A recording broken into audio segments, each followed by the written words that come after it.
Hello everyone, তোমরা সবাই কেমন আছো? আশা করি সবাই খুবই ভালো আছো। আর আজ আমি তোমাদের সাথে শেয়ার করে নিচ্ছি একটা ইজি মেকআপ টিউটোরিয়াল, যেটা তোমরা খুব সহজেই নিজেরা বাড়িতে করতে পারবে। প্রয়োজন নেই সবসময় দামি প্রোডাক্ট ইউজ করার। তোমাদের ভ্যানিটিতে যেই প্রোডাক্টগুলো আছে সেটা দিয়ে তোমরা কিন্তু করতে পারবে, শুধু প্রসেসটা ঠিক রাখতে হবে। মেকআপের আগে স্কিনটাকে খুব ভালো করে প্রিপারেশন করে নিতে হবে। স্কিন যত ভালো করে প্রিপারেশন করবে মেকআপ তত ফ্ললেস হবে। এখানে আমি ওয়েট ওয়াইপস দিয়ে ভালো করে স্কিনটাকে ক্লিন করার পর জোবিজের একটা রোজ টোনার দিয়ে ফেসে লাগালাম। তারপর স্কিনটা একটু ড্রাই হয়ে গেলে আমি এখন ইউজ করছি প্যাকের অ্যাকোয়া ব্লাস্ট জেল ময়েশ্চারাইজার, কারণ এখন সামার সিজন চলে এসেছে, তাই জন্য জেল ময়েশ্চারাইজার ইউজ করাই ভালো। তোমরা চাইলে পন্ডসের জেল ময়েশ্চারাইজারও ইউজ করতে পারো এর পরিবর্তে। এরপর আমি ইউজ করছি কালার বারের সিলিকন বেসড একটা প্রাইমার। যাদের ওপেন পোরস আছে তারা কিন্তু প্যাকের পোর প্রাইমার ইউজ করতে পারো। এরপর আমি সোপারালের একটা কনসিলার প্যালেট নিয়েছি, যেটা থেকে অরেঞ্জ কারেক্টার নিয়ে আমার যেখানে যেখানে ডার্ক পিগমেন্টেশন আছে সেখানেগুলো কারেক্ট করে নেব। যাদের লিপস এরিয়াতে পিগমেন্টেশন আছে তারা ফার্স্টে অরেঞ্জ কনসিল ইউজ করবে। আমি এখানে লিপস এরিয়ার আন্ডার আইতে ভালো করে কনসিল করে নিলাম। তারপর অরেঞ্জ কারেক্টার ইউজ করার পর নিজের স্কিন টোন অনুযায়ী কারেক্টার নিয়ে তার ওপরে আমি এখন ইউজ করছি। এরপর আমি ইউজ করব ডেলি লাইফ ফরএভার 52 এর একটা ফাউন্ডেশন, যেটা শেড হচ্ছে হানি। ফরএভার 52 প্রোডাক্ট কিন্তু খুবই ভালো, তোমরা ব্রাইডালেও কিন্তু ইউজ করতে পারো, খুবই লং লাস্টিং।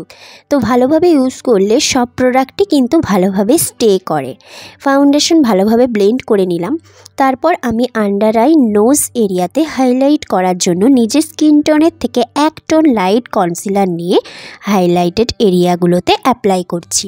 এখানে আমি ইউজ করছি ডেলি লাইফ ফরএভার 52 এর একটা কনসিলার। অ্যাপ্লাই করার পর বিউটি ব্লেন্ডার দিয়ে ভালো করে ব্লেন্ড করে নিতে হবে ড্যাবিং মোশনে।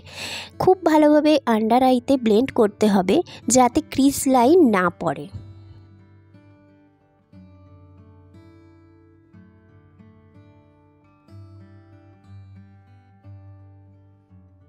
এরপর আমি লুজ পাউডার দিয়ে মেকআপটাকে শেড করে নেব। এক্ষেত্রে আমি ব্যবহার করছি ডেলি লাইফ ফরএভার 52 এর ব্যানানা লুজ পাউডার। এই পাউডারটা কিন্তু ওয়াটারপ্রুফ পাউডার, এটা কিন্তু খুবই ভালো অ্যাজ এ সামার ব্রাইডালের ক্ষেত্রে।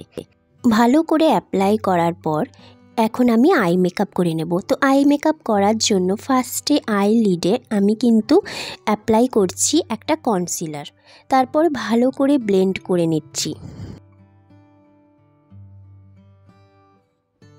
আমি এখানে ইউজ করছি ইউক্যানবের একটা আইশ্যাডো প্যালেট। তো ওই আইশ্যাডো প্যালেট থেকে আমি একটা লাইট ব্রাউন শেড নিয়ে প্রথমে ক্রিজ এরিয়াটাকে ব্লেন্ডিং করছি। আই মেকআপটা আমি একটু নিউড করারই চেষ্টা করছি। ওই একই প্যালেট থেকে একটা শিমার শেড নিয়ে আমি কর্নারে অ্যাপ্লাই করলাম। লোয়ার ল্যাশ লাইনে ওয়েট অ্যান্ড ওয়াইল্ডের একটা হোয়াইট কাজল আমি ইউজ করলাম। তারপর শেফোরার একটা মাস্কারা ইউজ করলাম। এরপর আমি কন্ট্যুর প্যালেট নিলাম NYX এর, এখান থেকে কন্ট্যুর করে নিলাম।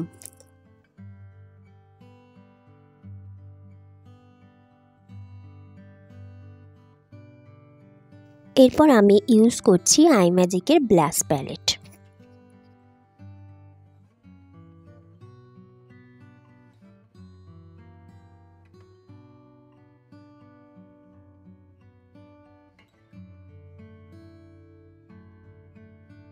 ব্লাশ দেওয়ার পর এখন আমি ইউজ করছি হোজোর পিঙ্ক হাইলাইটার। এই হাইলাইটারটা আমার খুবই ফেভারিট, আমি ব্রাইডালে এই হাইলাইটারটা ইউজ করি।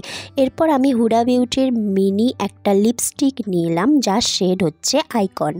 তো এরপর আমি মেকআপ ফিক্সার দিয়ে পুরো মেকআপটাকে ভালোভাবে শেড করে নিলাম।